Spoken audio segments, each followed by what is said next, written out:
ಶ್ರೀ ಗುರುಭ್ಯೋ ನಮಃ. ಹರಿಕಥಾಮೃತಸಾರದ 67ನೇ ಭಾಗ ಇದು. ಅದರಲ್ಲಿ ಮಾತೃಕಾ ಸಂಧಿ ಅಂತ 8ನೇ ಸಂಧಿ ಏನಿದೆ ಅದರಲ್ಲಿ 21ನೇ ಪದ್ಯದವರೆಗೆ ನಿನ್ನೆ ಶ್ರವಣ ಮಾಡಿ ಮುಗಿಸಿದ್ವಿ ನಾವು. ಅಬ್ದ, ಅಯನ, ಋತು, ಮಾಸ, ಪಕ್ಷ ಇತ್ಯಾದಿಗಳಲ್ಲಿ ಭಗವಂತನ ರೂಪಗಳಿವೆ ಅಂತ ಅನ್ನೋದನ್ನು ದಾಸರು ಆ 21ನೇ ಪದ್ಯದಲ್ಲಿ ವರ್ಣನೆ ಮಾಡಿದ್ರು. ಮುಂದೆ 22ನೇ ಪದ್ಯವನ್ನು ಇವತ್ತು ಶ್ರವಣ ಮಾಡಬೇಕು. ಅದು ಹರಿಕಥಾಮೃತಸಾರದ 236ನೇ ಪದ್ಯ. 5 ರೂಪಾತ್ಮಕನು 25 ರೂಪದಲ್ಲಿಪ್ಪ ಮತ್ 15 ತಿಥಿ 24ರಿಂದ ಪೆಚ್ಚಿಸಲು 5 60 6 ದಿವಸಾಫಯನೊಳಗೆ ಮನ ತೊಯ್ದ ಬಗೆ ತಾಪತ್ರಯ ಮಹಾದೋಷವೆಲ್ಲಿಹುದೋ.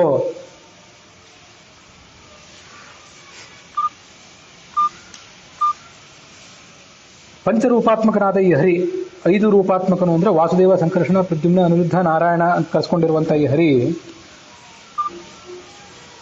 ಪ್ರತಿಯೊಂದರಲ್ಲೂ ಕೂಡ 5 ರೂಪದಿಂದ ಇದ್ದಾನೆ. ಪ್ರತಿಯೊಂದು ವಸ್ತುವಿನಲ್ಲೂ ಕೂಡ ಈ ಅಬ್ದ, ಅಯನ, ಅಬ್ದ ಅಂದ್ರೆ ವರ್ಷ, ಅಯನ, ಋತು, ಮಾಸ, ಪಕ್ಷ ಈ 5ರಲ್ಲೂ ಕೂಡ 5 ರೂಪದಿಂದ ಇದ್ದಾನೆ. ಅವನು ಈ 5 ಅಂಶಗಳಿಂದ ಅಲ್ಲಿದ್ದಾನೆ. ಅಬ್ದದಲ್ಲಿ ಅನಿರುದ್ಧ ಇದ್ದಾನೆ, ಅವನಿಗೆ 5 ಅಂಶಗಳು: ಅನಿರುದ್ಧ ಅನಿರುದ್ಧ, ಅನಿರುದ್ಧ ಸಂಕರ್ಷಣ, ಅನಿರುದ್ಧ ವಾಸುದೇವ, ಅನಿರುದ್ಧ ಪ್ರದ್ಯುಮ್ನ, ಅನಿರುದ್ಧ ನಾರಾಯಣ ಅಂತ. ಹೀಗೆ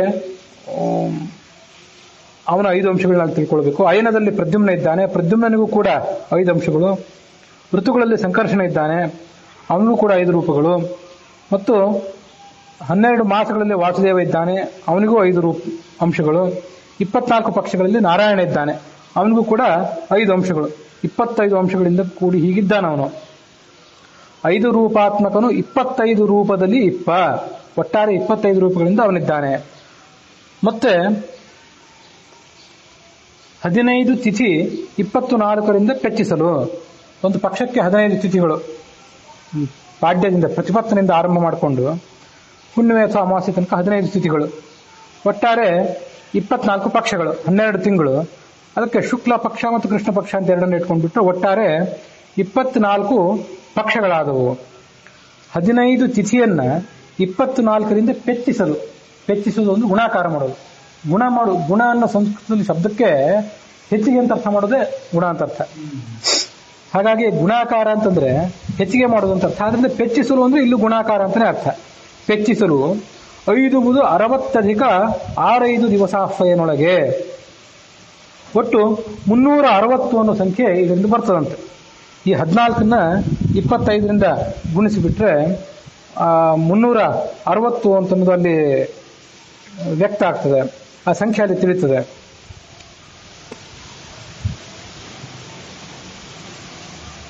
ಹೆಚ್ಚಿಸಲು 5 60 ನಾವೀಗ ಸರಳವಾದ ಗುಣಾಕಾರದ ಪ್ರಕಾರ 24ನ್ನ 15ರಿಂದ ಗುಣಿಸಿಬಿಟ್ರೆ ಅದು ತಾನಾಗಿ 24 ಆಗೇ 360 ಆಗೇ ಆಗ್ತದೆ. ಆದರೆ ಆ 360 ಅನ್ನೋದನ್ನು ದಾಸರು ಒಂದು ವಿಚಿತ್ರವಾದ ಶಬ್ದದಿಂದ ಹೇಳಿದ್ದಾರೆ. ಆ ದಾಸರಿಗೆ ಅಲ್ಲಿ ಆ ಛಂದಸ್ಸಿನ ನಡೆ ಅದೆಲ್ಲ ಮುಖ್ಯ ಆಗಿರ್ತದೆ. ಅದಕ್ಕೆ ಎಷ್ಟೋ ಬಾರಿ ಸಂಖ್ಯೆಗಳನ್ನ ಹಿಂದೆ ಮುಂದಾಗೆಲ್ಲ ಹೇಳ್ತಿರ್ತಾರಲ್ಲ, ಸ್ವಲ್ಪ ಸಂಕೇತ ಅನ್ನೋ ರೂಪದಲ್ಲಿ ಹೇಳ್ತಿರ್ತಾರೆ. 5 ಏನು 5 ಅಂದ್ರೆ ಆಗ್ತದೆ, ಅದು ಆ ಒಟ್ಟು ಮೊತ್ತ ಆಗ್ತದೆ. ಏನಾಗ್ತದೆ? 60 6 ದಿವಸ. 60 ಅಂದ್ರೆ 60 ಎಲ್ಲರಿಗೂ ಗೊತ್ತು. 60 ಅಧಿಕ ಎಷ್ಟಕ್ಕೆ 60 ಆಗಬೇಕು? 6 ಅಂದ್ರೆ 6ನ್ನ 5ರಿಂದ ಗುಣಿಸ್ಬಿಟ್ರೆ 30 ಆಯ್ತು. ಈ ಕಡೆ 60 ಆ ಕಡೆ 32 ಸೇರಿಸ್ಬಿಟ್ರೆ ಬರೀ 90 ಆಯ್ತು. 360 ಆಗ್ಲಿಲ್ಲ. ಹೀಗೆ 60 6 ಅನ್ನೋ ಶಬ್ದ ಇದೆಯಲ್ಲ, ಇದಕ್ಕೆ 360 ಅನ್ನುವಂಥ ಲೆಕ್ಕ ಬರಬೇಕು. ಅದಕ್ಕಾಗಿ ವ್ಯಾಖ್ಯಾನಗಳಲ್ಲಿ ನಾನಾ ಥರದ ವ್ಯಾಖ್ಯಾನಗಳಿವೆ. ಅನೇಕ ಪ್ರವಚನಕಾರರಿದ್ದಾರೆ, ಅವರೆಲ್ಲ ಬೇರೆ ಬೇರೆ ಥರ ವ್ಯಾಖ್ಯಾನ ಮಾಡ್ತಾರೆ. 60 6 ಅಂತಿದೆಯಲ್ಲ, 6 ಅಂತ ಅನ್ನೋದನ್ನ ಮೊದಲು ವಿಭಾಗ ಮಾಡ್ಕೋಬೇಕು. 6 ಅಂತ ಪ್ರತ್ಯೇಕವಾಗಿ ಇಟ್ಕೋಬೇಕು. 60 6 ಅಂತ ಇಟ್ಕೊಳ್ಬೇಕು. 60 6 ಅದನ್ನು ಎರಡನ್ನು ಕೂಡಿಸಿಬಿಟ್ರೆ 66 ಆಯ್ತು. ಆ 66ನ್ನ 5ರಿಂದ ಗುಣಿಸ್ಬೇಕು. 6ನ್ನ 5ರಿಂದ ಗುಣಿಸಬಾರ್ದು. 60ಕ್ಕೆ 6ನ್ನು ಕೂಡಿಸಿ 60 6 ಒಂದು 66 ಆಯ್ತು. ಅದನ್ನ 5ರಿಂದ ಪೆಚ್ಚಿಸಿಬಿಟ್ರೆ ಗುಣಾಕಾರ ಮಾಡಿಬಿಟ್ರೆ ಅದು 330 ಆಯ್ತು. ಆ 6-5 ಅಂತ ಇದೆಲ್ಲ ಅದನ್ನು ಮತ್ತೊಂದ್ಸರಿ ತಗೊಳ್ಬೇಕು. ಈ ಸೂತ್ರಗಳಲ್ಲಿ ಮತ್ತೆ ಅನೇಕ ಶ್ಲೋಕಗಳಲ್ಲೆಲ್ಲ ಯಾವುದಾದ್ರು ಒಂದು ಶಬ್ದದ ಕೊರತೆ ಬಂದರೆ, ಕ್ರಿಯಾಪದದ್ದು ಮತ್ತೆ ಯಾವ್ದು ಕರ್ತೃಪದದ್ದು ಕೊರತೆ ಬಂದರೆ ಅದನ್ನು ಅಧ್ಯಾಹಾರ ಮಾಡ್ಕೋಬೇಕು ಅಂತ ಹೇಳ್ತಿರ್ತಾರೆ. ಒಟ್ಟಾರೆ ಅರ್ಥ ದೊರೆಯೋದಕ್ಕಾಗಿ ಅಧ್ಯಾಹಾರ ಮಾಡ್ಕೊಳ್ಳೋದು ಎಲ್ಲ ಕಡೆ ಇದ್ದದ್ದೇ. ಹಾಗಾಗಿ 60+6-5 ಅಂತ ಏನಿದೆಯಲ್ಲ, 60+6 66, ಅದನ್ನು 5ರಿಂದ ಗುಣಾಕಾರ ಮಾಡಿ 330 ಅನ್ನೋ ಸಂಖ್ಯೆಯನ್ನು ಪಡ್ಕೊಂಡು ಆ 6-5 ಅಂತ ಅನ್ನೋದು ಮತ್ತೊಂದ್ಸರಿ ಇಟ್ಕೋಬೇಕು. ಈಗಾಗಲೇ ಒಂದ್ಸರಿ ಇಟ್ಕೊಂಡಿದ್ದೆ, ಮತ್ತೊಂದ್ಸರಿ ಇಟ್ಕೊಂಡ್ಬಿಟ್ರೆ 30 ಆಯ್ತು. 6ನ್ನು 5ರಿಂದ ಗುಣಿಸ್ಬಿಟ್ರೆ 30 ಆಯ್ತು. ಆ 330ಕ್ಕೆ 30 ಸೇರಿಸಿಬಿಟ್ರೆ 360 ಆಯ್ತು. ಹೀಗೆ ಲೆಕ್ಕ ಮಾಡಿಬಿಟ್ರೆ ಒಟ್ಟಾರೆ 360. ಅದು 24 ಮತ್ತು 15 ಗುಣಲಬ್ಧ. ಅದು ಹೀಗೊಂದು ಹೇಳ್ತಾರೆ. 5ರಲ್ಲಿ 60+65, 60+65 ಅಂತ ಕೂಡ ಇನ್ನೂ ಕೆಲವರು ಅದನ್ನೆಲ್ಲ ವ್ಯಾಖ್ಯಾನ ಮಾಡ್ತಾರೆ. 60+65 ಹಾಗೂ ಕೂಡ ಪಾಠ ಇಟ್ಕೊಂಡ್ರೆ ಅದು ಆ ಛಂದಸ್ಸಿಗೆ ಹೊಂದುತ್ತದೆ. ಅದಕ್ಕಾಗಿ ಆ ಥರ ಅರ್ಥ ಮಾಡೋದು ಕೂಡ ತಪ್ಪಲ್ಲ ಅಂತ ಇನ್ನು ಕೆಲವರು ವ್ಯಾಖ್ಯಾನಕಾರರ ಅಭಿಪ್ರಾಯ ಇದೆ. ಹೀಗೆ ನಾನಾ ಥರದ ವ್ಯಾಖ್ಯಾನಗಳನ್ನು ಮಾಡ್ತಾರೆ. ಅಂತೂ 360 ಅಂತ ಬರ್ಲಿಕ್ಕೆ ಏನು ಬೇಕೋ ಅಷ್ಟನ್ನು ಮಾಡಿಕೊಂಡ್ರೆ ಸಾಕು.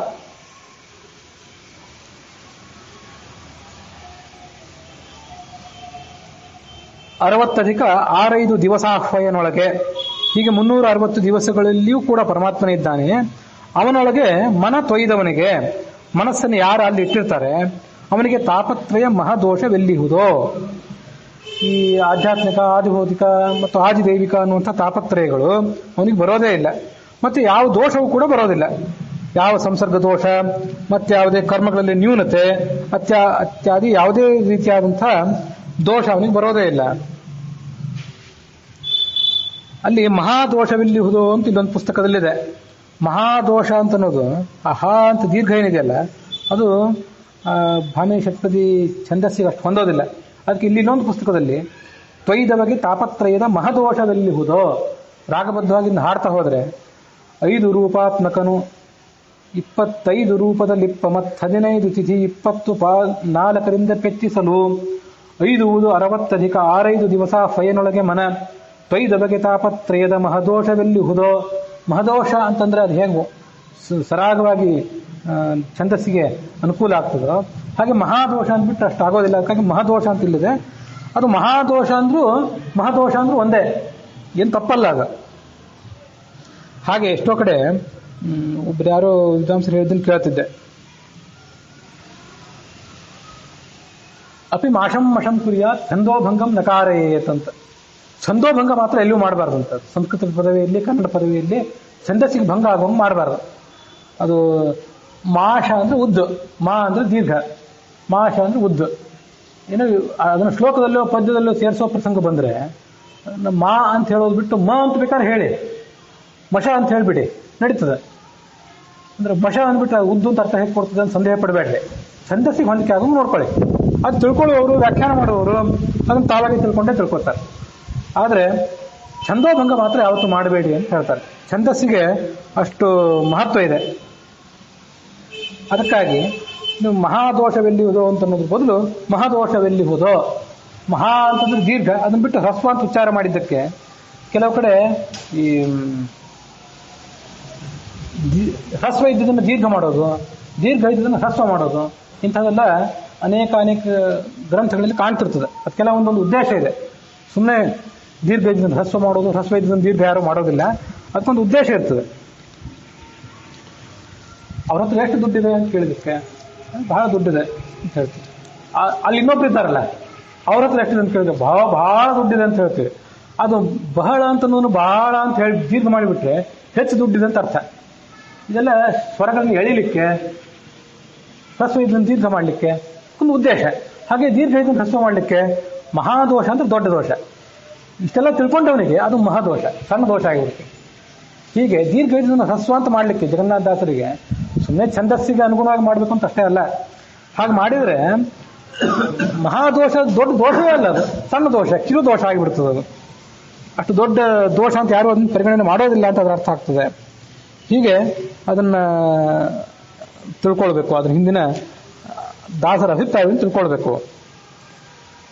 ದಿವಸ ಯಾಮ ಮುಹೂರ್ತ ಘಟಿಕಾ ಆದಿ ಅವಯವಗಳೊಳಗಿದ್ದು ಗಂಗಾ ಪ್ರವಾಹದಂದದಿ ಕಾಲನಾಮಕ ಪ್ರವಹಿಸುತ್ತಲಿಪ್ಪ ಇವನ ಗುಣ ರೂಪ ಕ್ರಿಯಂಗಳ ನಿವಹದಳು ಮುಳುಗ್ಯಾಡುತ್ತಲೇ ಭಾರ್ಗವಿ ಸದಾನಂದಾತ್ಮಳಾಗಿಹಳು ಎಲ್ಲ ಕಾಲದಲ್ಲಿ.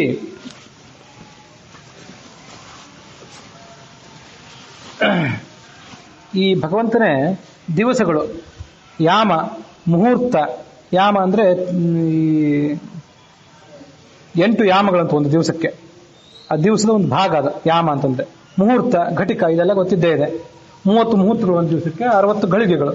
ಮುಹೂರ್ತ, ಘಟಿಕೆ ಅಂತ ಆ ದಿನದ ಅವಯವಗಳಿವೆ ಅಲ್ಲ, ದಿನದ ಭಾಗಗಳು, ಅಲ್ಲೆಲ್ಲ ಅವನಿದ್ದಾನೆ. ಹೇಗಿದ್ದಾನೆ? ಗಂಗಾ ಪ್ರವಾಹದ ಅಂದದಿ.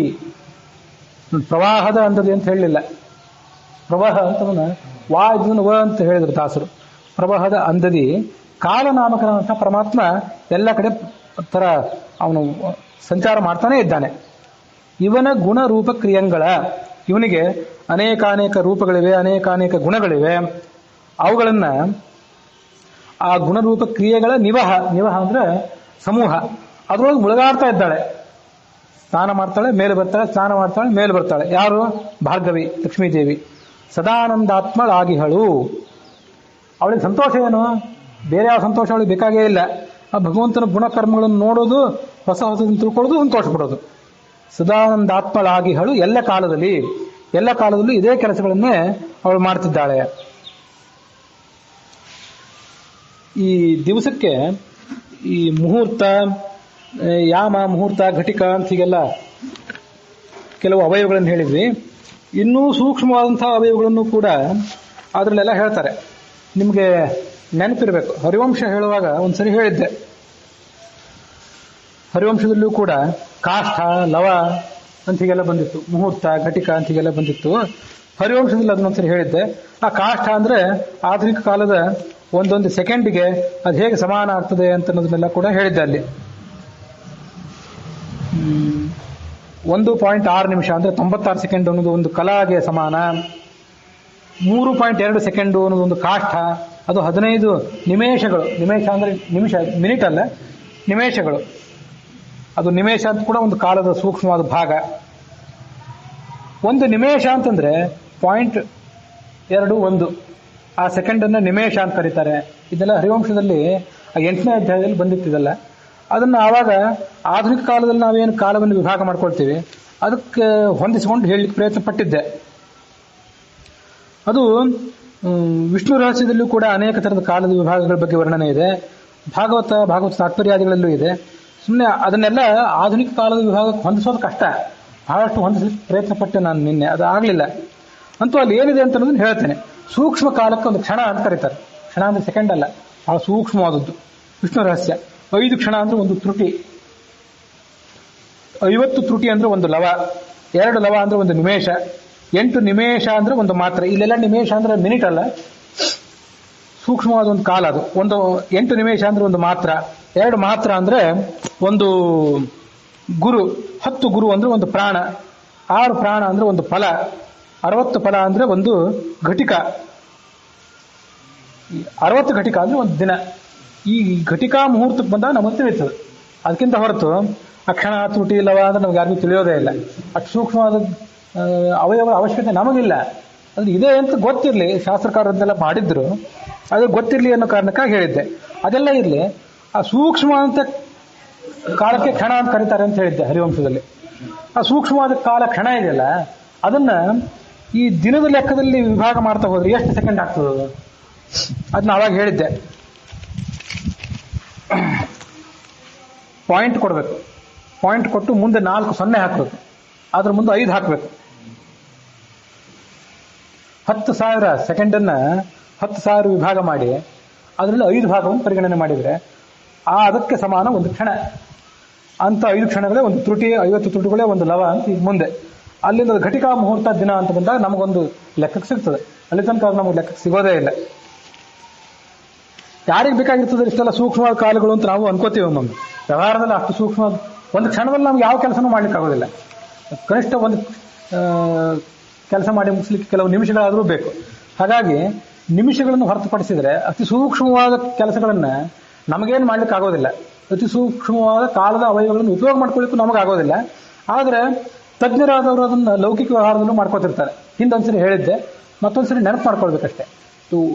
ಓಟದ ಸ್ಪರ್ಧೆ ಇರ್ತದಲ್ಲ, ಓಟದ ಸ್ಪರ್ಧೆಯಲ್ಲಿ ಇವರು 9 ಸೆಕೆಂಡಿನಲ್ಲಿ ಓಡಿದ್ರು 100 ಮೀಟರ್ಗಳನ್ನ, ಅವರು 8.5 ಸೆಕೆಂಡ್ನಲ್ಲಿ ಓಡಿದ್ರು. ಅವ್ರು ಯಾರೋ 9ಕ್ಕಿಂತ ಹೆಚ್ಚು ಓಡಿದ್ರು. ಈಗೆಲ್ಲ ನಿರ್ಧಾರ ಮಾಡೋಕ್ಕಾಗ್ತದೆ. ಸೆಕೆಂಡ್ ನಿರ್ಧಾರ ಮಾಡೋದು ಹೇಗೆ? 9.8 ಸೆಕೆಂಡ್ನಲ್ಲಿ ಒಬ್ರು ಓಡಿದ್ರು, 9.9 ಸೆಕೆಂಡ್ನಲ್ಲಿ ಮತ್ತೊಬ್ರು ಓಡಿದ್ರು. 9.8 ಸೆಕೆಂಡ್ನಲ್ಲಿ ಓಡಿದವ್ರಿಗೆ ಮೊದಲನೇ ಬಹುಮಾನ, 9.9ರವರಿಗೆ ಎರಡನೇ ಬಹುಮಾನ ಅಂತ ತೀರ್ಮಾನ ಮಾಡೋಕ್ಕಾಗ್ತದೆ. ಇದು 10 ವರ್ಷದಿಂದ ಪೇಪರ್ ಓದ್ತಿದ್ದಾಗ ನಾನು ನೋಡಿದ್ದೆ, 10-15 ವರ್ಷದಿಂದ. ಅದು ಮುಂದೆ ಏನಾಯ್ತಂದ್ರೆ 9.9ಕ್ಕೆ ಸಾಕಾಗಲಿಲ್ಲ, 9.89, 9.88, 9.88ನವರು ಪ್ರಥಮ, 9.89 ಇದ್ದವರು ದ್ವಿತೀಯ. ಇದನ್ನ ಆಮೇಲೆ ನೋಡಿದೆ ನಾನು, ಮತ್ತೊಂದು 10-15 ವರ್ಷದ ಬಿಟ್ಟು. ಅಂದ್ರೆ ವಿಜ್ಞಾನಿಗಳು ಯಾವಾಗಲೂ ಕಂಡು ಹಿಡಿದಿರ್ಬೋದು, ನನ್ನ ಗಮನಕ್ಕೆ ಬಂದದ್ದು ಆಮೇಲೆ ಅಂತ ಹೇಳಿದೆ ಅಷ್ಟೇ. ಅಂತೂ ಆ ಸೆಕೆಂಡನ್ನ ಅಷ್ಟು ಸೂಕ್ಷ್ಮವಾದ ವಿಭಾಗಗಳನ್ನು ನಾವೇನು ಬಳಕೆ ಮಾಡ್ಕೊಳ್ಳೋದಿಲ್ಲ, ನಮ್ಗೆ ಅದೊಂದು ಉಪಯೋಗನೂ ಆಗೋದಿಲ್ಲ. ಅಷ್ಟು ಸೂಕ್ಷ್ಮವಾಗಿ ಯಾವ ಕೆಲಸ ಮಾಡ್ಲಿಕ್ಕೆ ಆಗೋದೂ ಇಲ್ಲ ನಮಗೆ. ಆದರೆ ತಜ್ಞರಾದವ್ರು ಮಾಡ್ಕೋತಾರೆ. ಇದನ್ನೆಲ್ಲ ಶಾಸ್ತ್ರದಲ್ಲಿ ಯಾಕೆ ಹೇಳ್ತಾರೆ ಅಂದ್ರೆ ಅದನ್ನೆಲ್ಲ ಪರಮಾತ್ಮ ಇದ್ದಾನೆ ಅಂತ ಹೇಳ್ತಾರೆ. ಅದಕ್ಕಾಗಿ ಅವನ್ನೆಲ್ಲ ತಿಳ್ಕೊಳ್ಬೇಕು. ಹರಿವಂಶದಲ್ಲಿ ಅದನ್ನ ಹೇಳಿದ್ದೆ. ಮುಂದೆ ಭಾಗವತ ತಾತ್ಪರ್ಯದಲ್ಲಿ ಹಾಗೊಂದಿದೆ, ಪರಮಾಣು ಕಾಲ ಅಂತ ಒಂದು ಬಹಳ ಸೂಕ್ಷ್ಮವಾದದ್ದು. ಈ 2 ಪರಮಾಣು ಅಂದ್ರೆ ಒಂದು ದ್ವಣುಕ ಕಾಲ, ಮುಂದೆ 3 ದ್ವಣುಕ ಕಾಲ ಅಂದ್ರೆ ಒಂದು ತ್ರಣುಕ, 3 ತ್ರಣುಕ ಕಾಲ ಅಂದ್ರೆ ಒಂದು ತ್ರುಟಿ, 3 ತ್ರುಟಿ ಆದ್ರೆ ಒಂದು ವೇದ, 3 ವೇದ ಆದ್ರೆ ಒಂದು ಲವ, 3 ಲವ ಆದ್ರೆ ಒಂದು ನಿಮೇಷ, 3 ನಿಮೇಷ ಆದ್ರೆ ಒಂದು ಕ್ಷಣ, 5 ಕ್ಷಣ ಆದ್ರೆ ಒಂದು ಕಾಷ್ಠ, 15 ಕಾಷ್ಠ ಆದ್ರೆ ಒಂದು ಲಘು, 1 ಲಘು ಆದ್ರೆ 1 ನಿಮಿಷ 36 ಸೆಕೆಂಡ್ ಅಂದ್ರೆ 96 ಸೆಕೆಂಡ್, 15 ಲಘು ಆದ್ರೆ ಒಂದು ಘಟಿಕ, 2 ಘಟಿಕ ಆದ್ರೆ ಒಂದು ಮುಹೂರ್ತ. ಇದು ನಮ್ಗೆ ಗೊತ್ತಾಗ್ತದೆ, ಘಟಿಕಾ ಮುಹೂರ್ತ. 2 ನಿಮಿಷ 2 ಗಂಟೆ 40 ನಿಮಿಷ 48 ನಿಮಿಷ ಆದ್ರೆ ಒಂದು ಯಾಮ. ಹೀಗೆ ಅದನ್ನೆಲ್ಲ ನಾವು ಯಾಮ, ಮುಹೂರ್ತ, ಘಟಿಕ ಅಂತ ನಮ್ಗೆ ಗೊತ್ತು. ಹೀಗೆ ಭಾಗವತ ತಾತ್ಪರ್ಯದಲ್ಲಿದೆ. ದಿವಸ, ಯಾಮ, ಮುಹೂರ್ತ, ಘಟಿಕಾದ್ಯವಯವ ಅಂತ ಹೇಳಿದಾರಲ್ಲ ದಾಸರು, ಅದು ಇಲ್ಲೆಲ್ಲ ತಿಳ್ಕೊಳ್ಬೇಕು. ಇಲ್ಲೆಲ್ಲ ಪರಮಾತ್ಮ ಇದ್ದಾನೆ, ಆಯಾ ಹೆಸರಿನಿಂದಲೇ ಇದ್ದಾನೆ, ಎಲ್ಲ ಕಡೆ ಇದ್ದಾನೆ. ಅಣುವಿಗಿಂತ ಅಣು, ಮಹತ್ತಿಗಿಂತ ಮಹತ್ತು ಅಂತ ಹೇಳ್ತೇವಲ್ಲ, ಅದೆಲ್ಲ ಇದೇ ಅರ್ಥ. ಸಾಮಾನ್ಯವಾಗಿ ನಾವು ಅತಿ ಸೂಕ್ಷ್ಮವಾದ ಜಾಗದಲ್ಲೂ ಇದ್ದಾನೆ, ಅತಿ ಸೂಕ್ಷ್ಮವಾದ ಅತಿ ಹೆಚ್ಚಿನ ಪ್ರದೇಶದಲ್ಲೂ ಇದ್ದಾನೆ. ಜಾಗಕ್ಕೆ ಸಂಬಂಧಪಟ್ಟಂತೆ, ಪ್ರದೇಶಕ್ಕೆ ಸಂಬಂಧಪಟ್ಟಂತೆ ಅಂದ್ರೆ ಸ್ಪೇಸಿಗೆ ಸಂಬಂಧಪಟ್ಟಂತೆ ಅವನು ಅಣು ಮತ್ತು ಮಹತ್ವ ಅಂತ ತಿಳ್ಕೊಂಡು ಸುಮ್ಮನೆ ಆಗಿಬಿಡ್ತೇವೆ. ಬರೇ ಸ್ಪೇಸಿಗೆ ಸಂಬಂಧಪಟ್ಟಂತೆ ಅಲ್ಲ, ಟೈಮಿಗೆ ಸಂಬಂಧಪಟ್ಟಂತೆ ಕೂಡ ಅಣುವಿಗಿಂತ ಅಣು, ಮಹತ್ವಗಿಂತ ಮಹತ್ವ. ಅದನ್ನ ಅನುಸಂಧಾನ ಮಾಡ್ಕೊಳ್ಬೇಕು. ಇದ್ದು ಗಂಗಾ ಪ್ರವಾಹದ ಅಂದದಿ ಹಾಗೆ ಬರ್ತಾನೆ ಇರ್ತಾನೆ, ಕೊನೆನೇ ಇಲ್ಲ ಅದಕ್ಕೆ. ಯಾವಾಗ ಮುಗಿತದೆ ಈಗ ಪರಮಾತ್ಮನ ರೂಪಗಳ ಪ್ರವಾಹ ಅಂತಂದ್ರೆ ಅದು ಕೊನೆಯೇ ಇಲ್ಲ. ನಮಗೆ ಶಕ್ತಿ ಇದ್ರೆ ಆ ಪ್ರವಾಹ ಹರಿತಾನೆ ಇರ್ತದೆ. ಅಲ್ಲಿ ಹೋಗಿ ಸ್ನಾನ ಮಾಡ್ಕೊಂಡು ಗಂಗಾ ನದಿಗೆ ಹೋಗಿ ಸ್ನಾನ ಮಾಡ್ಕೊಂಡು ಪುಣ್ಯ ಗಳಿಸ್ಕೊಂಡು ಬರ್ತೀವಿ. ಇಲ್ಲ ಆ ಪ್ರವಾಹ ನೋಡಿ ಗಾಬರಿಯಾಗಿ ಇಲ್ಲಿ ಸ್ನಾನ ಬೇಡ ಅಂತ ಮರಳಿ ಮನೆಗೆ ಬರ್ತೀವಿ. ಅದರಂತೆ ಪರಮಾತ್ಮನ ರೂಪಗಳ ಪ್ರವಾಹ ಈಗ ಹರಿತಾನೆ ಇರ್ತದೆ. ಅದರಲ್ಲಿ ಯಥಾಯೋಗ್ಯವಾಗಿ ಅಂತ ತಿಳ್ಕೊಂಡು ನಾವು ಧನ್ಯರಾಗಬೇಕಷ್ಟೇ. ವೇದ ತತಿಗಳ ಮಾನಿ ಲಕ್ಷ್ಮಿ ಧರಾಧರಣ ಗುಣ ರೂಪ ಕ್ರಿಯೆಗಳ ಆದಿ ಮಧ್ಯಾಂತವನ್ನು ಕಾಣದೆ ಮನದಿ ಯೋಚಿಸುತ್ತಾ ಆದಪೇನೆ ಈತನಿಗೆ ಪತ್ನಿ ಕೃಪೋದಧಿಯು ಸ್ವೀಕರಿಸಿದನು ಲೋಕಾಧಿಪನು ಭಿಕ್ಷುಕನ ಮನೆಯ ಔತಣವ ಕೊಂಬಂತೆ. ಪರಮಾತ್ಮನಿಗೆ ಅಷ್ಟು ಮಹಿಮೆಗಳಿವೆ ಅಂತೆಲ್ಲ ಬಂತಲ್ಲ, ಲಕ್ಷ್ಮೀದೇವಿ ಅದನ್ನೆಲ್ಲ ನೋಡಿ ಏನಂತ ತಿಳ್ಕೊತಾಳೆ ಅಂದ್ರೆ, ವೇದ ತತಿಗಳಿಗೆ ಅಭಿಮಾನಿ ಅವಳು. ಪರಮಾತ್ಮನ ನಂತರ ಅತಿ ಹೆಚ್ಚಿನ ಜ್ಞಾನ ಯಾರಿಗಾದ್ರೂ ಇದ್ರೆ ಅವಳಿಗೆ. ವೇದ ತತಿ ಅಂದ್ರೆ ಸಮೂಹ, ಅದಕ್ಕೆ ಮಾನಿ ಅಂದ್ರೆ ಅಭಿಮಾನಿ ಆದಂತಹ ಲಕ್ಷ್ಮೀದೇವಿ ಏನಿದ್ದಾಳೆ ಅವಳು ಧರಾಧರಣ. ಧರ ಅಂದ್ರೆ ಭೂದೇವಿಗೆ ಧರಾಧರ ಅಂದ್ರೆ ಭೂಮಿಯನ್ನು ಹೊತ್ಕೊಂಡವನು. ಆ ಧರಾಧರಣ ಗುಣ ರೂಪ ಕ್ರಿಯಾ, ಅನಂತ ಗುಣಗಳಿವೆ, ಅನಂತ ರೂಪಗಳು ಇವೆ, ಅನಂತ ಕ್ರಿಯೆಗಳು ಇವೆ. ಅವನ್ನ ನೋಡ್ತಿದ್ದಾಳೆ. ಅದು ಯಾವಾಗ ಪ್ರಾರಂಭ ಆಯಿತು, ಆದಿ ಸಿಗಲಿಲ್ಲ, ನಡುವೆಯಲ್ಲಿ ಅದೂ ಸಿಗಲಿಲ್ಲ, ಅಂತ್ಯ ಅದೂ ಸಿಗಲಿಲ್ಲ. ಕಾಣದೆ ಮನದು ಯೋಚಿಸುತ್ತಾ ಅದನ್ನೆಲ್ಲ ಮನಸ್ಸಿನಲ್ಲಿ ವಿಚಾರ ಮಾಡಿದ್ದಂತೆ. ಏನಂತಂದ್ರೆ, ಆದತೇನೆ ಈತನಿಗೆ ಪತ್ನಿ, ಇಂಥ ಮಹಾತ್ಮನಿ ನಾನು ಹೆಂಡತಿ ಆದ್ನೇನೋ ಅಂತ ಅವಳು ಆಶ್ಚರ್ಯಪಟ್ಲಂತ. ಅವಾಗ ಈಗ ಪಟ್ಟಿದ್ದಲ್ಲ, ಅವಾಗೆಲ್ಲ ಆಶ್ಚರ್ಯ ಪಡ್ತಾನೆ ಇದ್ದಾಳು. ಅದನ್ನ ಈಗ ಹೇಳಿದ್ರಷ್ಟೇ ದಾಸರು, ಇಂಥ ಮಹಾತ್ಮನಿ ನಾನು ಪತ್ನಿ ಆದ್ನೆ. ಹೇಗಿದೆ ಅಂತಂದ್ರೆ, ಕೃಪೋದರಿ ಕರುಣಾ ಸಮುದ್ರ ಅವನೇನೋ ನನ್ನನ್ನ ಇರ್ಲಿ ಅಂತ ಮದುವೆ ಮಾಡ್ಕೊಂಡಿದ್ದಾನಷ್ಟೇ ಹಿಂಗೆ. ಯಾಕಂದ್ರೆ ಪರಮಾತ್ಮನಿಗೂ ಕೂಡ ಮದುವೆ ಆಗ್ಬೇಕಾದ್ರೆ ಅವಳಿಗಿಂತ ಶ್ರೇಷ್ಠಳು ಯಾರೂ ಸಿಗೋದಿಲ್ಲ. ಅದಕ್ಕಾಗಿ ಅವಳನ್ನು ಮದುವೆ ಮಾಡ್ಕೊಂಡ. ಕರುಣಾ ಸಮುದ್ರ ಆದಂಥ ಅವನು ನನ್ನನ್ನು ಸ್ವೀಕಾರ ಮಾಡಿದ. ಅದಕ್ಕೊಂದು ದೃಷ್ಟಾಂತ ಅವಳೇ ಆಲೋಚನೆ ಮಾಡಿದ್ಲಂತೆ. ಲೋಕಾಧಿಪನು ಭಿಕ್ಷುಕನ ಮನೆಯ ಔತಣವ ಕೊಂಬಂತೆ. 14 ಲೋಕದ ಅಧಿಪತಿ ಒಬ್ಬ ದೊಡ್ಡ ರಾಜ ಭಿಕ್ಷುಕನ ಮನೆಗೆ ಬಂದು ಅವನು ಔತಣ ಸ್ವೀಕಾರ ಮಾಡಿದ. ಹೇಗೆ ಸ್ವೀಕಾರ ಮಾಡಿದ? ಅವನಿಗೇನು ಹಸಿವಲ್ಲ. ಆತ ಅಲ್ಲಿ ಬಂದು ಔತಣ ಸ್ವೀಕಾರ ಮಾಡದೇ ಇದ್ರೆ ಅವನ ಹೊಟ್ಟೆ ಏನು ಹಾಗೆ ಹಸಿದಿರ್ತಿರ್ಲಿಲ್ಲ. ಆದ್ರೂ ಆ ಭಿಕ್ಷುಕನ ಭಕ್ತಿ ಮತ್ತು ಪರಮಾತ್ಮ ಅಲ್ಲಿಗೆ ಬರದೇ ಹೋದ್ರೆ ಇನ್ ಬರ್ಬೇಕು ಯಾರಲ್ಲಿ? ಆ ಭಿಕ್ಷುಕನ ಮನೆಗೆ. ಬೇರೆ ಉಳಿದ ಶ್ರೀಮಂತರು ಉಳಿದವರೆಲ್ಲ ಭಿಕ್ಷುಕರು ಗತಿ ಇಲ್ಲ ಅಂತ ಇವನನ್ನು ತಿರಸ್ಕಾರ ಮಾಡಿಬಿಡ್ತಾರೆ. ಪರಮಾತ್ಮ ಕೃಪಾ ಮಹೋದಯ ಆದ್ರಿಂದ ಅವನೇ ಬರಬೇಕು. ಅವನು ಹೇಗೆ ಅಲ್ಲಿ ಅವತರಣ ಸ್ವೀಕಾರ ಮಾಡಿ ಆ ಭಿಕ್ಷುಕನನ್ನು ಅನುಗ್ರಹಿಸ್ತಾನೋ ಹಾಗೆ ಪರಮಾತ್ಮನನ್ನು ಅನುಗ್ರಹಿಸಿದ ಅಂತ ಅವಳು ತಿಳ್ಕೊತಾಳಂತೆ. ಹೀಗಳು ಉಪಾಸನೆ ಮಾಡ್ತಾನೆ ಇರ್ತಾಳೆ. ಆ ಉಪಾಸನಾದಿಂದ ಅವಳಿಗೆ ವಿಚ್ಛೇದ ಅನ್ನೋದೇ ಇಲ್ಲ. ಯಾವತ್ತೂ ಪರಮಾತ್ಮನ ಧ್ಯಾನ ಮಾಡ್ಕೊಂಡೇ ಇದ್ದಾಳೆ ಅವಳು. ಇಲ್ಲಿ ದಾಸರು ಈ ಮುಂದಿನ ಪದ್ಯದಲ್ಲಿ ಒಂದು ಲೆಕ್ಕ ಹೇಳ್ತಾರೆ ದಾಸರು. ಪರಮಾತ್ಮ ಅನಂತ ಮಹಿಮಾ ಅಂತ ನಾವು ಎಲ್ಲರೂ ಕೇಳೇ ಇದ್ದೀವಿ. ಯಾರ್ಯಾರೋ ಪ್ರವಚನದಲ್ಲಿ ಹೇಳಿದ್ದನ್ನು ಕೇಳಿದ್ದೀವಿ, ಪುಸ್ತಕದಲ್ಲಿ ಬರೆದನ್ನು ಓದಿದ್ದೀವಿ, ಎಲ್ಲ ಸರಿಯೇ. ಅದು ಏನು ಅನಂತ ಮಹಿಮಾ ಅಂದ್ರೆ ಹೇಗೆ ಅಂತಂದ್ರೆ, ಅದು ಈ ಹಿಂದೊಂದ್ಸರಿ ಆನಂದ ರಾಮಾಯಣ ಹೇಳುವಾಗ ಹೇಳಿದ್ದೆ. ಯುವಾ ಸ್ಯಾತ್ ಸಾಧು ಯುವಾಧ್ಯಾಯಕಃ ಆಶಿಷ್ಠೋ ದೃಢಿಷ್ಠೋ ಬಲಿಷ್ಠಃ ತಸ್ಯೇಯಂ ಪೃಥಿವೀ ವಿತ್ತಸ್ಯ ಪೂರ್ಣಾ ಸ್ಯಾತ್ ಸ ಏಕೋ ಮಾನುಷ ಆನಂದಃ. ಒಂದು ಮನುಷ್ಯನ ಆನಂದ ಅಂದ್ರೆ ಏನು? ಯುವಾ ಸ್ಯಾತ್ ಸಾಧು ಯುವಾಧ್ಯಾಯಕಃ. ಶರೀರದಲ್ಲಿ ಯೌವನ ಇರಬೇಕು ಅಂದ್ರೆ ಅದು ಒಂದು ಕಾರಣ ಅಷ್ಟೇ. ವಯಸ್ಸಾದವರಿಗೆ ಸಂತೋಷ ಇರೋದಿಲ್ಲ ಅಂತಲ್ಲ, ಯಾವ್ಯಾವ ಕಾಲದಲ್ಲಿ ಏನೇನು ಸಿಗಬೇಕು ಅದು ಸಿಕ್ಕರೆ ಸಂತೋಷ ಅಂತ ಅಷ್ಟೇ ಅದಕ್ಕೆ ಅರ್ಥ. ಅಂತೂ ಆಶಿಷ್ಠೋ ದೃಢಿಷ್ಠೋ ಬಲಿಷ್ಠ ತಸ್ಯೇಯಂ ಪೃಥ್ವಿ ವಿತ್ತಸ್ಯ ಪೂರ್ಣ ಸ್ಯಾತ್. ಬೇಕಾಷ್ಟು ದುಡ್ಡಿರಬೇಕು, ವೆಚ್ಚಕ್ಕೆ ತಕ್ಕ ಹೊನ್ನೆರಳು ಅಂತೇಳಿ ಹೊನ್ನಿರಬೇಕು. ಹಾಗಿದ್ರೆ ಅವನಿಗೆ ಎಲ್ಲ ಥರದ ಸುಖ.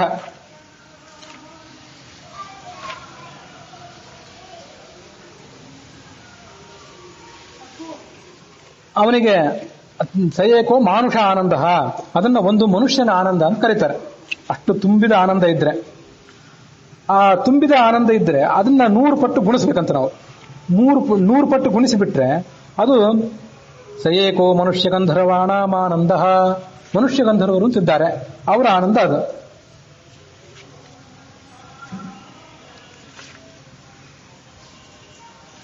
ಆಮೇಲೆ ಅವರ ಅದನ್ನು 100 ಪಟ್ಟು ಮಾಡಿದರೆ ಅದು ದೇವಗಂಧರ್ವರು ಮತ್ತೆ ಕರ್ಮಜ ದೇವತೆಗಳು ಹೀಗೆಲ್ಲ ಅದನ್ನು ವಿವರಣೆ ಮಾಡ್ತಾರೆ. ಅವರೆಲ್ಲರಿಗೂ ಕೂಡ ಅಷ್ಟಷ್ಟು ಆನಂದ ಇದೆ. ಸಯೇಕ ಪ್ರಜಾಪತೇರಾನಂದ ಸಯೇಕೋ ಬ್ರಹ್ಮಣ ಆನಂದ ಅಂತ ಕೊನೆಗೆ ಹೋಗಿ ಚತುರ್ಮುಖ ಬ್ರಹ್ಮನಿಗೆ ಅದು ಮುಟ್ತದೆ. ಅಷ್ಟು ಆನಂದಗಳಂತ ಅವನಿಗೆ. ಅದನ್ನ ಇನ್ನೊಂದ್ಸರಿ ಇಲ್ಲೇನು ಹೇಳಬೇಕಾದಿಲ್ಲ, ಯಾಕಂದ್ರೆ ಆನಂದ ರಾಮಾಯಣದಲ್ಲಿ ಹೇಳಿದ್ದೆ.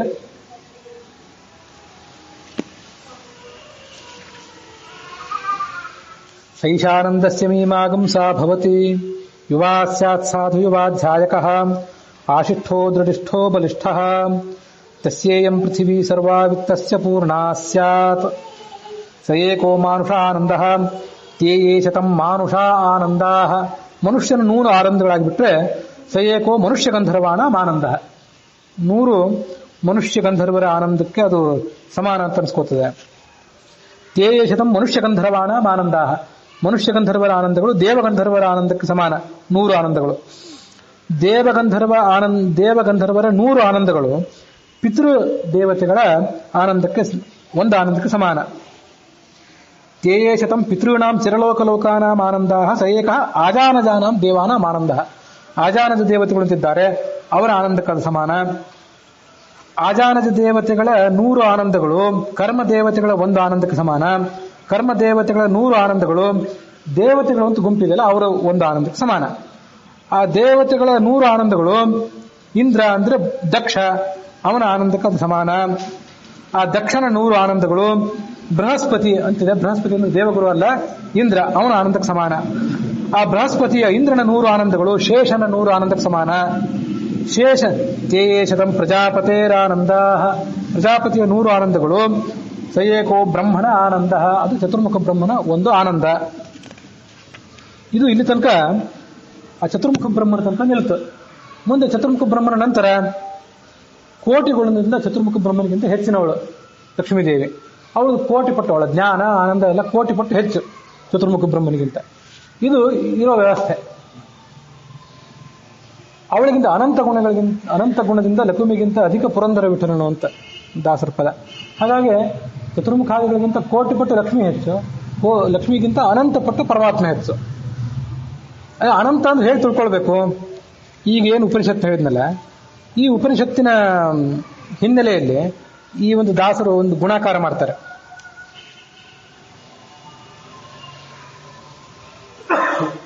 ಅದು ಹೇಗೆಂದ್ರೆ, ಕೋವಿದರು ಚಿತ್ತೈಸುವುದು. ಜ್ಞಾನಿಗಳು ಹೀಗೆ ಆಲೋಚನೆ ಮಾಡ್ರಿ. ಏನು ಆಲೋಚನೆ ಮಾಡ್ರಿ? ಶ್ರೀದೇವಿಯೊಳಗಿಹ ನಿಖಿಲ ಗುಣ. ಶ್ರೀದೇವಿ ಅಂದ್ರೆ ಲಕ್ಷ್ಮೀದೇವಿ. ಅವಳೊಳಗಿರುವಂತಹ ನಿಖಿಲ ಗುಣಗಳನ್ನು, ಅನಂತವೇ ಅವು, ಅದನ್ನ ತಿಳ್ಕೊಬೇಕು ಮೊದಲು. ಅದನ್ನೆಲ್ಲ ಎಕ್ಸ್ ಅಂತ ತಿಳ್ಕೊಳ್ಳಿ. ಎಕ್ಸ್ ವೈ ಅಂತ ಆಧುನಿಕ ಭಾಷೆಯಲ್ಲಿ ಹೇಳ್ತಾರೆ, ಅದನ್ನ ಎಕ್ಸ್ ಅಂತ ತಿಳ್ಕೊಂಡ್ಬಿಡಿ. ಅದನ್ನೆಲ್ಲಿ ತರಬೇಕು? ತೃಣಜೀವನಲ್ಲಿ ಕಲ್ಪಿಸಿ. ತೀರಾ ಕೆಳಗಿನ ಜೀವ ಇದ್ದಾನಲ್ಲ, ಅಲ್ಲಿ ತರಬೇಕು ಅದನ್ನು. ಅದೆಲ್ಲ ಇಲ್ಲಿದೆ ಅಂತ ತಿಳ್ಕೊಳ್ಳಿ. ಕಲ್ಪಿಸಿ ಯುಕುತಿಯಲ್ಲಿ ಮತ್ತು ಕ್ರಮದಿಂದ ಈ ತೃಣಜೀವ ಅವನಿಗಿಂತ 100 ಪಟ್ಟು ಕರ್ಮದೇವತೆಗಳು, ಅಜಾನದ ದೇವತೆಗಳು ಹೀಗೆ ಅದನ್ನು 100 ಮಾಡ್ತಾ ಹೋಗಿ ಚತುರ್ಮುಖ ಬ್ರಹ್ಮನಿಗೆ ಬಂದು ನಿಲ್ತು. ಅಲ್ಲಿಂದ ಮತ್ತೆ ಕೋಟಿ ಪಟ್ಟು ಲಕ್ಷ್ಮೀದೇವಿಗೆ. ಮುಂದೆ ಏನ್ ಮಾಡಬೇಕು? ಅದೊಂದು ಎಕ್ಸ್ ಅಂತಿತ್ತಲ್ಲ, ಆ X1 ಅಂತ ತಿಳ್ಕೊಳ್ಳಿ. ಮೊದಲು ಎಕ್ಸ್ ಆಗಿತ್ತು, X1 ಅಂತ ತಿಳ್ಕೊಂಡ್ಬಿಡಿ. ಆ X1 ಅನ್ನು ಮತ್ತೆ ಈ ತೃಣಜೀವನಿಗೆ ತಂದ್ರಿ. ಮತ್ತೆ ಹಾಗೆ ಲೆಕ್ಕಾಚಾರ ಮಾಡ್ತಾ ಹೋಗಿ ಅದು ಹೋಗಿ ಮತ್ತೆ ಲಕ್ಷ್ಮೀದೇವಿಗೆ ಹೋಗಿ ನಿಲ್ತದೆ.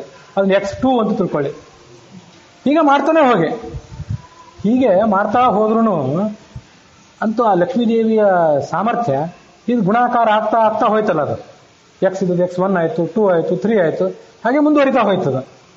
ನೀವು ಅದೆಷ್ಟೇ ಕಾಲ ಕಳೆದ್ರು ಆ X1 ಆಗಲಿ, X2 ಆಗಲಿ, X100, X1000, ಎಕ್ಸ್ ಇದ್ದದ್ದು ಒಂದು ಶಂಖ ಕೋಟಿ ನಿಧಿ ಅಂತೆಲ್ಲ ಹೇಳಿದ್ನಲ್ಲ ಹಿಂದೆ, ಅದು ಎಲ್ಲಿಗೆ ಹೋಗಿ ನೀವು ತಗೊಂಡು ಹೋದ್ರು ಅದು ಪರಮಾತ್ಮನ ಒಂದು ಅಂಶಕ್ಕೂ ಸಮಾನ ಅಲ್ಲ.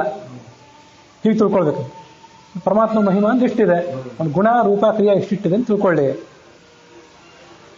ಜೀವನಲ್ಲಿ ಕಲ್ಪಿಸಿ ಯುಕುತಿಯಲ್ಲಿ ಮತ್ತೆ ಕ್ರಮದಿಂದ ದೇವಕಿ ಇಪ್ಪಳೆಂದರಿದು. ದೇವದೇವಕಿ ಅಂದ್ರೆ ಅವಳು ಲಕ್ಷ್ಮೀದೇವಿ. ಆ ಲಕ್ಷ್ಮೀದೇವಿ, ಆ ದೇವಕಿ ಅನ್ಸ್ಕೊಂಡಿರುವಂತಹ ಲಕ್ಷ್ಮೀದೇವಿ, ದೇವಕಿ ನಂದನ ಪರಮಾತ್ಮ ಸ್ತೋತ್ರ ಮಾಡ್ತೀವಲ್ಲ, ಒಂದು ವಸುದೇವನ ಪತ್ನಿ ದೇವಕಿ ಅಂತ ಅಷ್ಟು ಮಾತ್ರ ಅಲ್ಲ, ದೇವಕಿ ಅಂದ್ರೆ ಲಕ್ಷ್ಮೀದೇವಿನೂ ಕೂಡ. ದೇವಾನಾಂ ಕಂ ಯಸ್ಮಾತ್ ದೇವಕಃ ನಾರಾಯಣ. ದೇವಕ ಅಂದ್ರೆ ನಾರಾಯಣ. ದೇವಕ ಅನ್ನೋ ಶಬ್ದಕ್ಕೆ ಸ್ತ್ರೀಲಿಂಗದ ಪ್ರತ್ಯಯ ಸೇರಿಸಿಬಿಟ್ರೆ ದೇವಕಿ ಆಯ್ತು. ದೇವಕಿ ಲಕ್ಷ್ಮೀ ತಾಂ ನಂದಯಿತು ಶೀಲಮಸ್ತಿ ಸ್ಥಿತಿ ದೇವಕಿ ನಂದನಃ. ದೇವಕಿ ಅಂದ್ರೆ ಲಕ್ಷ್ಮೀ ದೇವಿನೂ ಹೌದು, ಅವಳ ನಂದನ ಅಂದ್ರೆ ಅವಳಿಗೆ ರಮಣನಾಗಿರ್ತಕ್ಕಂಥ ನಾರಾಯಣ. ದೇವಕಿ ಇಪ್ಪಳೆಂದರಿದು ಆ ವಿರಿಂಚನ ಜನನಿ, ಪರಬ್ರಹ್ಮನ ಜನನಿ ಇವಳಿದ್ದಾಳಲ್ಲ, ಈತನ ಆವ ಕಾಲದಲ್ಲೂ ಅರಿಯಳು. ಎಷ್ಟು ಕಾಲಕ್ಕೆ ಹೋದ್ರು, ಎಕ್ಸ್ ಇದ್ದದ್ದು 1 ಆಯ್ತು, 2 ಆಯ್ತು, 1000 ಆಯ್ತು, ಲಕ್ಷ ಕೋಟಿ ಆದ್ರೂ ಅರಿಯಳು. ಆಕೆ ಅವನನ್ನು ಎಂದೂ ಕೂಡ ತಿಳ್ಕೊಳ್ಳೋದೇ ಇಲ್ಲ, ಅವಳು ತಿಳ್ಕೊಳ್ಳಿಕ್ಕೆ ಸಮರ್ಥಳೇ ಆಗೋದಿಲ್ಲ. ನರರ ಪಾಡೇನು? ಹೀಗಿದ್ದಾಗ ಲಕ್ಷ್ಮೀದೇವಿಯ ಸ್ಥಿತಿಯೇ ಹೀಗಿದ್ದಾಗ ಸಾಮಾನ್ಯ ಮನುಷ್ಯರ ಗತಿ ಏನು? ಅದರ ಬಗ್ಗೆ ನಾವು ಆಲೋಚನೆ ಮಾಡಿ ಏನು ಉಪಯೋಗ? ನರಮಾಪಿ ಪದಾಂಗುಲೀಲಸನ್ ನಖದೂರಾಜದನಂತ ಸದ್ಗುಣಾನ್. ಮೊನ್ನೆ ದಿವಸ ಹೇಳಿದ್ದೆ, ಪರಮಾತ್ಮನ ಪಾದ, ಆ ಪಾದದ ಒಂದು ಬೆರಳು, ಅಲ್ಲೊಂದು ಆ ಬೆರಳಿನಲ್ಲಿ ಉಗುರು, ಆ ಉಗುರಿನಲ್ಲಿ ಒಂದು ಧೂಳಿನಲ್ಲಿ ಎಷ್ಟು ಗುಣ ಇದೆ ಅಂತ ಲೆಕ್ಕ ಹಾಕ್ಲಿಕ್ಕೆ ಆಗಿಲ್ಲ ಅಂತ ಅವಳಿಗೆ. ನೈವೋದಾಪೃದ್ಗಣಂತೋ ಅಂತಂ ಯದ್ಗುಣಾನ ಮಜಾದಯ ಅಂತ ದ್ವಾದಶ ಸ್ತೋತ್ರ. ಎಷ್ಟು ಲೆಕ್ಕಾಚಾರ ಹಾಕಿದ್ರು ಅವಳು ಆ ಲೆಕ್ಕಾಚಾರವನ್ನು ಮುಗಿಸಲೇ ಇಲ್ಲ ಇನ್ನು. ಹೀಗಿದ್ದಾಗ ಮನುಷ್ಯ ತಾನು ಯಾವ ದೊಡ್ಡ ಪಂಡಿತ ಅಂತ ತಿಳ್ಕೊಂಡು ಅಹಂಕಾರ ಪಡಬೇಕು ಅಂತ ಹೇಳ್ತಾರೆ ದಾಸರು ಮುಂದೆ. ಈ ಸಂಧಿ ಮುಗಿಸುವಾಗ ಅಹಂಕಾರ ಪಡಬೇಡ, ಉನ್ಮತ್ತನಾಗಬೇಡ ಅಂತಾನೆ ಹೇಳ್ತಾರೆ.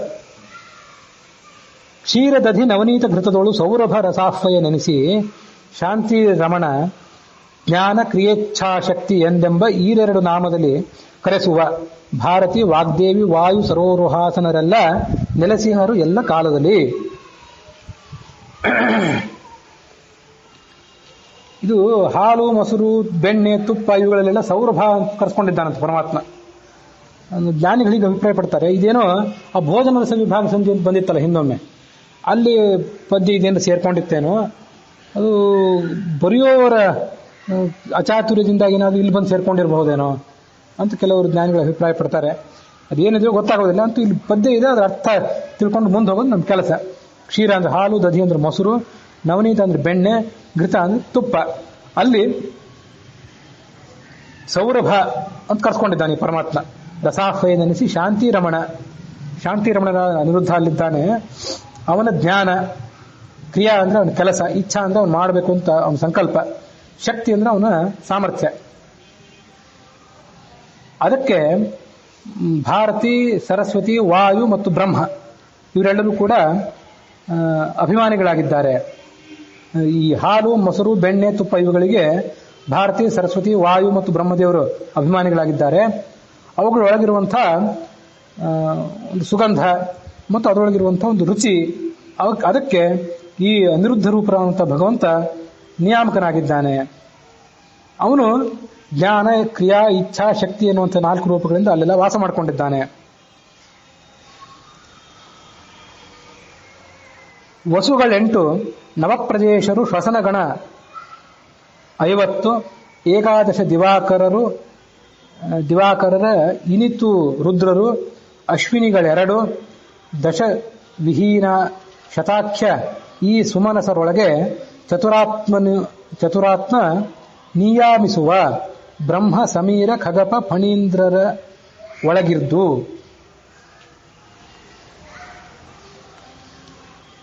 ಈ 90 ಜನ ದೇವತೆಗಳ ಒಂದು ಗುಂಪನ್ನು ಹೇಳ್ತಾರೆ ಇಲ್ಲಿ.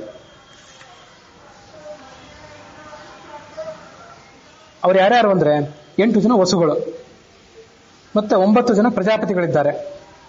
ಈ ಪ್ರಾಣ, ಜ್ಯೂ, ಅರ್ಕ, ವನ್ಹಿ, ದೋಷ, ವಸು, ಧರ ಅಂತ ಹೀಗೆಲ್ಲ 8 ಜನ ವಸುಗಳಿದ್ದಾರೆ. ವಸುಗಳ ಹೆಸರು ಬೇರೆ ಬೇರೆ ಕಡೆ ಬೇರೆ ಬೇರೆ ಗ್ರಂಥಗಳಲ್ಲಿ ಬೇರೆ ಬೇರೆ ಥರ ಬರ್ತದೆ. ಅಂತೂ 8 ಜನ ವಸುಗಳು. ಅದರಲ್ಲೊಬ್ಬ ಈ ಭೀಷ್ಮ, ಅದು ಹಿಂದೆನೆ ನಾವು ನೋಡಿದ್ವು. 9 ಜನ ಪ್ರಜಾಪತಿಗಳು. ಅವ್ರು ಯಾರ್ಯಾರು? ಮರೀಚಿ, ಅತ್ರಿ, ಅಂಗಿರಸ್, ಪುಲಸ್ತ್ಯ, ಪುಲಹ, ಕ್ರತು, ಭೃಗು, ವಸಿಷ್ಠ, ದಕ್ಷ ಅಂತ ಹೀಗೆ 9 ಜನ ಪ್ರಜಾಪತಿಗಳು.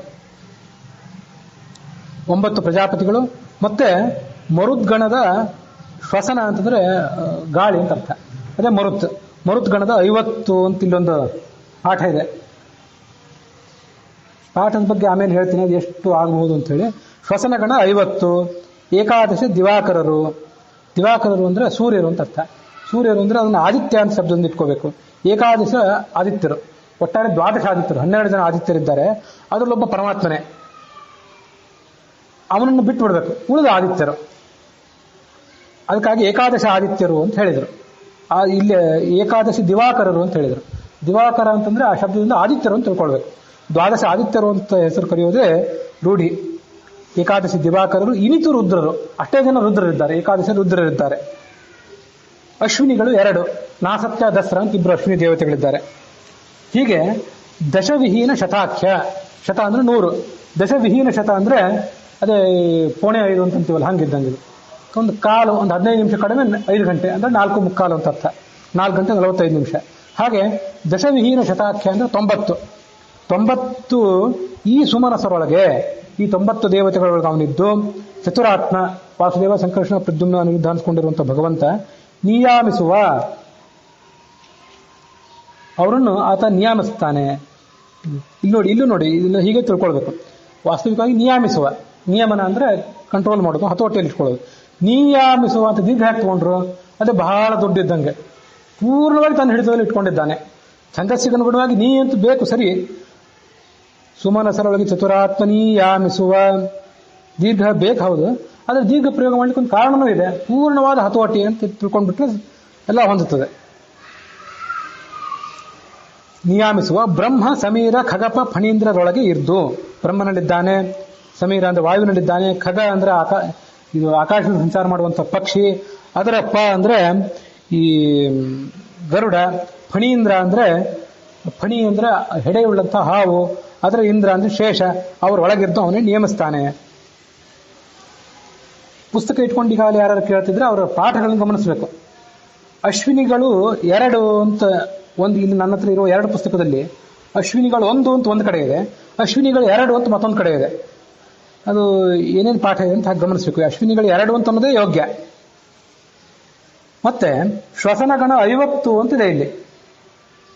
ಶ್ವಸನಗಣ ದೈವತ್ತು, ಶ್ವಸನಗಣ ದೈವತ್ತು ಅಂತ ಒಂದು ಕಡೆ ಇದೆ, ಶ್ವಸನಗಣ 50 ಅಂತ ಒಂದು ಕಡೆ ಇದೆ. ಈ ಮರುತು ದೇವತೆಗಳಿದ್ದಾರಲ್ಲ ಅವರನ್ನು 50 ಅಂತ ಇಲ್ಲಿ ಪರಿಗಣನೆ ಮಾಡಿದ್ದಾರೆ. ಹೀಗೆಲ್ಲ ಸೇರಿ 91 ಆಗಿಬಿಡ್ತದೆ. 8 ವಸುಗಳು, 9 ಜನ ಪ್ರಜಾಪತಿಗಳು, ಇದೆರಡು ಕೂಡಿ 9, 8, 17 ಆಯಿತು. ಮರುದ್ಗಣದ 50 ಅಂತಂದ್ರೆ 50, 17, 67 ಆಯಿತು. ಮುಂದೆ 11 ಜನ ಸೂರ್ಯರು, ಅದನ್ನ ಸೇರಿಸಿಬಿಟ್ರೆ 78 ಆಯಿತು. ಅದಕ್ಕೆ 11 ಜನ ರುದ್ರರನ್ನು ಸೇರಿಸಿಬಿಟ್ರೆ 89 ಆಯಿತು. ಮತ್ತೆ 2 ಅಶ್ವಿನಿ ದೇವತೆಗಳನ್ನು ಸೇರಿಸಿಬಿಟ್ರೆ 91 ಆಗಿಬಿಡ್ತು. ಅದಾಗಬೇಕಾದ್ದು 90 ದೇವತೆಗಳನ್ನು ನೇಮಿಸ್ತಾನೆ. ದಶವಿಹೀನ ಶತಾಖ್ಯ ದೇವತೆಗಳು, ದಾಸರು ಹಾಗೆ ಹೇಳಿದ್ದಾರೆ ಅಲ್ಲಿ 90 ಜನ ದೇವತೆಗಳನ್ನು ನೇಮಿಸ್ತಾನೆ ಅಂತ. ಅದು ಒಂದು ವೇದ ವಾಕ್ಯದಲ್ಲಿ ಹಾಗಿದೆ. ಆ ವೇದ ವಾಕ್ಯ ನನಗೀಗ ನೆನಪಿಗೆ ಬರ್ತಿಲ್ಲ. ನವತಿಂಚನಾಮಾಭಿಹಿ ಚಕ್ರಂ ಅಂತೇನೋ ಒಂದು ಹೀಗೊಂದು ವೇದ ವಾಕ್ಯ ಇದೆ.